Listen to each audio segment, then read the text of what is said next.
Oi, gente, tudo bem? Boa noite. Então, estamos aqui, né, no nosso último encontro. Acho que foi bem proveitoso para todo mundo, imagino. E o que eu vou fazer hoje, então, um fechamento, né, de todas as aulas, tem um resumo aqui. Então, eu preparei aqui uns slides, né, para a gente fazer o fechamento, certo? De todo o conteúdo que a gente olhou essa semana. Então vai ser rapidinho aqui, só para a gente, né, para fazer bem um resumo mesmo. Então, o que a gente viu lá? Começamos lá com as etapas do tratamento de efluentes. Então, a gente viu lá que tem tratamento preliminar, que é aquele gradeamento, né? Remoção de areia também. Aí se passa para um tratamento primário, tem que ter o tratamento primário para remover aqueles sólidos que sedimentam. Quem trata esgoto sanitário sempre vai ter que ter um tratamento primário, quer dizer, sempre não. Tem alguns tipos de processo, às vezes lagoas, né, não tem tratamento primário. Quando tem um tipo lá de lodo ativado com carrossel, às vezes não tem tratamento primário, mas como regra geral, sim, vai ter um tratamento primário, tá? Efluente industrial, às vezes, não precisa, né? Vai precisar se tem sólidos sedimentáveis, que a gente pode remover antes. Aí depois vai para o tratamento secundário, onde vai se fazer a oxidação da matéria orgânica, às vezes remoção de nutrientes, e o tratamento terciário, que aí é um polimento, que pode ser uma desinfecção, que pode ser remover mais sólidos, então fazer uma filtração, né? Pode ser também remover nutrientes, fósforo, por exemplo, tá?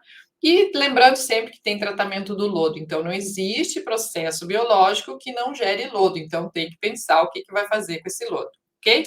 Então, isso foi o que a gente viu no começo.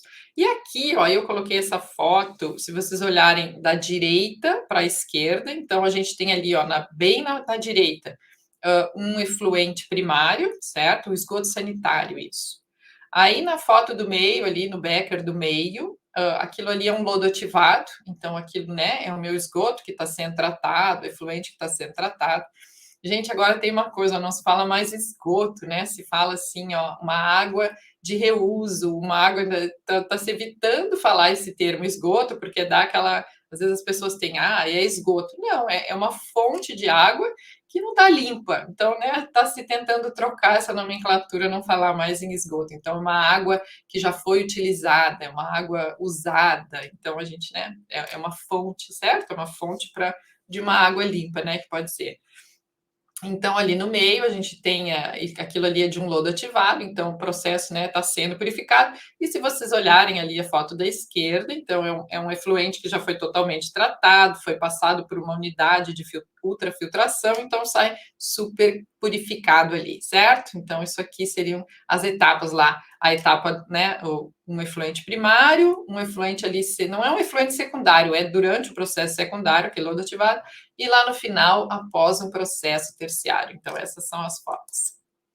E aí a gente viu também as atividades na estação de tratamento. Então, tem várias atividades que precisam ser feitas para quem, né, trabalha com uma estação de tratamento de efluentes. Então, tem todo o controle da operação, e esse controle a gente viu também que ele pode ser automatizado, ele pode ser uma estação pequena que o controle é totalmente manual.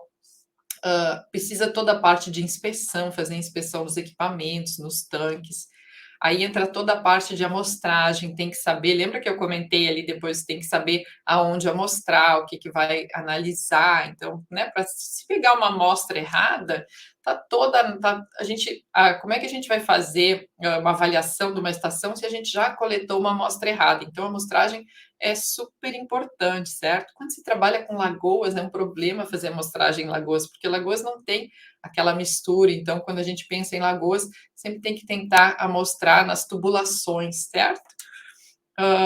Locais de mistura, né? Então, a amostragem é muito importante. Se viu que análises também podem fazer parte. Algumas estações não têm, mandam simplesmente tudo para um laboratório externo. Inclusive, quem vem coletar também é uma pessoa do laboratório. Mas o que acontece é que, às vezes, quem vem coletar não entende do processo, entende, né, como tem que ser uma coleta representativa. Mas, às vezes, essa pessoa que vem coletar não sabe se, eu posso coletar no começo do tanque, no final do tanque, como é que é. Então, né, às vezes a pessoa não entende, ela entende da análise do laboratório, mas não entende do processo de tratamento. Então, isso é uma coisa que a gente tem que verificar sempre, né? Das outras atividades, calibragem de sensores, compra de produtos químicos, ajuste de equipamentos, quando se dá partida no equipamento, até eu dei o exemplo da centrífuga, né, precisa ajustar várias coisas, quanto de polímero vai dosar, então isso aí é uma coisa que é feita, e é uma coisa que às vezes tem que ser feita regularmente, né. Toda análise de dados, então pensa assim, a gente está produzindo um monte de dados, tá, né, tem resultados das análises, e aí o que, que eu faço com isso? Né? Então tem que ter sim uma análise dos dados, é uma coisa que não vai ficar ali, se fez todas essas análises só para dizer que fez, porque está lá na licença ambiental, e aí, né, na licença diz assim, todo mês deve ser monitorado o efluente, aí tá, monitora e ninguém olha o resultado, não é assim, né? Alguém então tem que fazer essa análise dos dados e ver o que está acontecendo. E aí entra a parte da otimização, que nessa parte aí os consultores eu acho que são excelentes para chegar e identificar o que, né, pode ser melhorado, e inclusive para análise de dados. Aí entra muita coisa da consultoria também com análise de dados. As indústrias, por exemplo, elas não são especializadas em tratamento de efluentes, elas nem querem saber do tratamento de efluentes, aquilo é um problema para elas, elas querem saber o processo produtivo delas lá, aquilo que dá o lucro, né?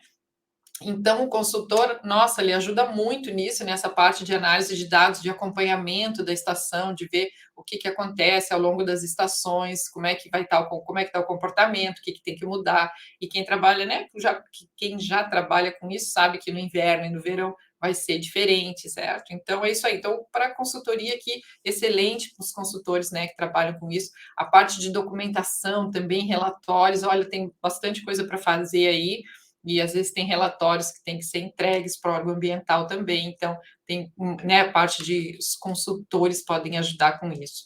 E aí, né, grandes estações, como eu disse, vai ter um gerente lá que vai ter que cuidar de tudo, como qualquer unidade industrial, vai ter um gerente que vai cuidar dos funcionários, da parte de segurança e produtos químicos, contratos, então, né, tem as grandes estações vai ter isso, ok? Então, que mais que a gente viu também? Então, daí a gente passou para sistemas naturais de tratamento de efluentes. Então, é o que acontece, né? Reproduz o que acontece na natureza. Daí eu falei lá das lagoas e falei dos banhados e dos sistemas de infiltração. E aí, dentro daqueles banhados, né, expliquei lá os banhados de fluxo superficial, banhados de fluxo subsuperficial, e a gente viu então que alguns se pode colocar esgoto bruto, outros não pode colocar, outros é só esgoto primário.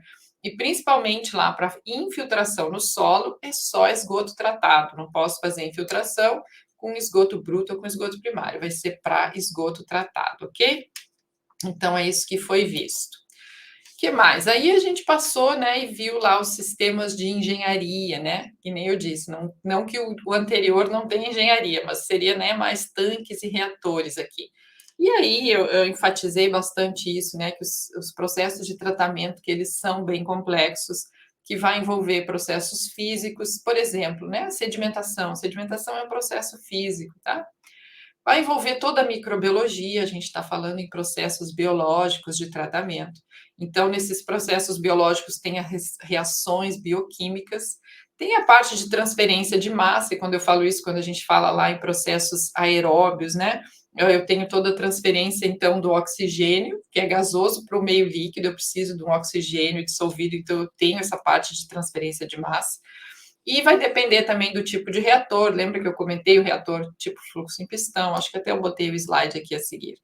Então, depende de tudo isso, depende da hidráulica também. Então, são várias coisas. Então, quando a gente vai olhar lá, vai querer identificar o problema numa estação, ou mesmo fazer, né, um projeto novo, a gente tem que pensar em tudo isso. Então, sim, são processos complexos e vocês não podem cada um olhar só para né, para uma desses círculos aí, certo? Então, se eu quiser olhar só para microbiologia, se eu fizer só microscopia do lodo ativado, eu vou conseguir acompanhar, monitorar o processo só com microscopia, não vai conseguir monitorar o processo. E a mesma coisa, assim, eu preciso, será que sem a microscopia eu consigo monitorar? Olha, é muito mais fácil se colocar a microscopia, né? Então, porque a gente sabe que está tudo isso envolvido, então, sim, é um sistema complexo e vocês têm que abrir a cabeça de vocês para olhar todas essas coisas, tá? Não pode, né, só olhar para uma dessas áreas. E aí, a gente comentou também, né, falamos a respeito de processos com leite suspenso, processos com biofilme. Então, esses processos com leite suspenso, por exemplo, é um lodo ativado, né, tá toda a biomassa ali misturada. Então, aí depois eu preciso sempre de um decantador secundário para retornar essa biomassa. Eu preciso manter uma quantidade grande de biomassa no reator, né? E os processos com biofilme, que eu falei, né, tem várias vantagens, né, que ele é super resistente a cargas de choque, eu consigo colocar muito mais biomassa num espaço pequeno, né? Então a gente olhou lá também, né, os tipos de recheio, e aí se comentou também recheios tipo bambu, que é uma, então esses recheios eles têm várias características que eles precisam manter, e uma delas assim é ser inerte, não se decompor ao longo do tempo. E também a superfície, o material, que ele precisa ser um material que ele seja aderente, que as bactérias consigam, que se consiga crescer um bom biofilme ali. Então, se viu, né, várias coisas a respeito desses recheios, desses meios suporte, ok? E aí, o que a gente olhou também? Processos híbridos, ok? Que é um exemplo onde se mistura um processo, né, de leite suspenso com biofilme. Então, nesse caso aqui é o reator, né, o MBBR. Então, esse meio suporte é móvel. Então, se vocês olharem, é uma forma da gente aumentar a capacidade de tratamento. Por quê? Porque eu estou colocando mais biomassa no meu reator. Então, claro, esse tipo de reator tem vários cuidados que têm que ser feitos para não perder essa biomassa, para não perder o recheio, tá? E aumenta bastante a capacidade. Isso aqui é muito utilizado quando se precisa remover amônia, quando precisa oxidar amônia. Uma das desvantagens é que o oxigênio dissolvido tem que ser muito alto, se trabalha com oxigênio dissolvido de 4, 3, 4, para poder, para esse oxigênio penetrar no biofilme, ok? Mas sim funciona para quem, né, aquelas estações que já estão com a capacidade ali super esgotada, então isso aqui é uma forma de aumentar a capacidade sem mexer nos tanques, sem ter que ampliar os tanques. Claro que se mexe sim, porque tem várias coisas que têm que ser instaladas, as peneiras para, né, para segurar esse material de recheio dentro do reator. A parte de hidráulica, até eu comentei que é um problema daí, né, que começa a bloquear, começa a ter muita perda de carga, tá? Então, isso aqui seria um processo híbrido, ok? E aí depois a gente viu também a respeito de desinfecção dos efluentes, que isso já é uma etapa terciária, e a gente comentou, né, para que desinfetar os efluentes? Então, principalmente, o principal motivo é a saúde pública, ok? Então, não se quer, né, contaminar as pessoas com protozoários, com bactérias, não se quer de forma alguma. E alguns deles, né, como giardia, cripto, é muito difícil de tratar. Giardia, quem tem giardíase vai ter que tomar antibiótico por um bom tempo para se curar. Então, né, ninguém quer pegar essas doenças, ok? As doenças de veiculação hídrica, né? E então a gente viu lá os métodos de desinfecção, tem os processos químicos, por exemplo, o cloro, certo? Processos mecânicos, que é um processo de filtração que ajuda a reter, certo? Esses sólidos e acaba retendo, então, esses bactérias, né? E cistos também é muito importante nesses processos de filtração. E os processos também com radiação ultravioleta, tá? Então, se viu, assim, basicamente, esses três processos de desinfecção. E aí a gente viu também que nem todos os organismos, eles respondem da mesma forma para os diferentes desinfetantes. Então, o mais crítico aqui são os protozoários, que é o caso da giardia, né? E esses protozoários, eles não respondem bem ao cloro. Então, assim, a gente sabe que é um problema e qual é o ultravioleta seria o mais ideal para esses tipos de protozoários. Então, quando se quer, pensa assim, quando se vai fazer um reuso de um efluente tratado e digamos que se quer chegar num reuso potável, o que se faz é utilizar 2 desinfetantes, porque um só não é adequado. Então, a gente aumenta, né, as barreiras, aumenta a proteção, aumenta a garantia que vai remover tudo, e aí utiliza 2 desinfetantes, ok? Ozônio é super bom para quase tudo, o UV também, e a gente viu também que nem tudo, nem esses, não posso escolher do nada, assim, né? Então, tem alguns efluentes, por exemplo, se a minha transmitância em UV ela é muito baixa, eu não vou poder utilizar uma lâmpada UV. Então, tem várias coisas assim, não é simplesmente escolher, eu vou utilizar ultravioleta porque é excelente. Então, tem alguns efluentes que não dá para utilizar ultravioleta. Então, tem que ter esse cuidado também, certo? Certo, pessoal, então é isso, né, muito bom, agradeço muito a participação de vocês, eu acho muito legal trocar essas ideias aqui, eu tenho certeza que para vocês também foi bem interessante, né, e até a próxima então, tá certo? Um abração para todos vocês.